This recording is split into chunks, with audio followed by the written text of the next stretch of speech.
नमस्कार मैत्रिणी, तुम्हा सर्वांचे स्वागत आहे आपल्या युट्यूब चॅनलमध्ये. आणि तुम्हाला पहिला प्रश्न पडला असेल, मी आज कोडई सोबत काय करते. तर प्रत्येक गृहिणीला पडणारा प्रश्न म्हणजे आज भाजी काय करायची. तर इथं मी आज करणार आहे कोडईची भाजी. तर त्यासाठी आपल्या घरात अवेलेबल असणाऱ्या 5 ते 6 कोड्या घेऊन घेतल्या आणि त्या एका भांड्यात पाणी घेऊन पाऊण तास भिजत ठेवल्या आहे.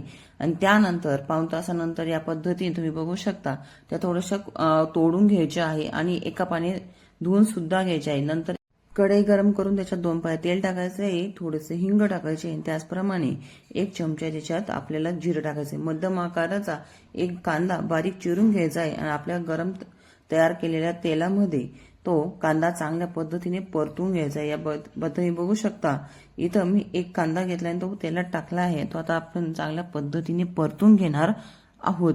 तर या पद्धतीने परतून झाल्यानंतर आपल्या त्याच्यात चवीनुसार मीठ टाकायचं आहे. मीठ टाकताना एक दक्षता घ्यायची की कोडईमध्ये सुद्धा आपल्या मीठ असतं, म्हणून त्याप्रमाणे आपल्याला चवीनुसार मीठ टाकायचं आहे. त्याचप्रमाणे इथं मी 1 चमचा हळद घेतली, 2 चमचे मसाला घेतले आणि त्याचप्रमाणे 2 चमचे तिखट आणि 1 ते 1.5 चमचा धने पावडर टाकली आहे. तर हे जे आपलं संपूर्ण मिश्रण आहे ते आपल्याला चांगल्या पद्धतीने परतून घ्यायचं आहे.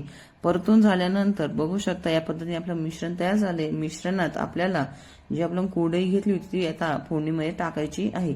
तर या पद्धतीने जी आपण कोडई पाऊण तास भिजत ठेवली होती ती संपूर्ण पाणी काढून फोडणीमध्ये घालायची आहे. त्याचप्रमाणे आता पूर्ण कोडई फोडणीत टाकल्यानंतर चांगल्या पद्धतीने परतून घ्यायची आहे, संपूर्ण एकत्र करून घ्यायची आहे. या पद्धतीने भाजी कोण कोण तयार करायला एक कमेंट बॉक्समध्ये नक्की सांगा. आणि त्याचप्रमाणे आता या पद्धतीने आपली भाजी तयार झालेली आहे. त्याचप्रमाणे आता आपल्याला याची अजून चव वाढवण्यासाठी याच्यात चांगली हिरवी कोथिंबीर बारीक चिरून आता आपण या भाजीमध्ये आपण टाकणार आहोत, जेणेकरून आपली भाजी अजून चांगली चवदार होईल. तर आता ही कोथिंबीर आणि आपण तयार केलेली भाजी चांगल्या पद्धतीने एकत्र करून घेणार आहोत.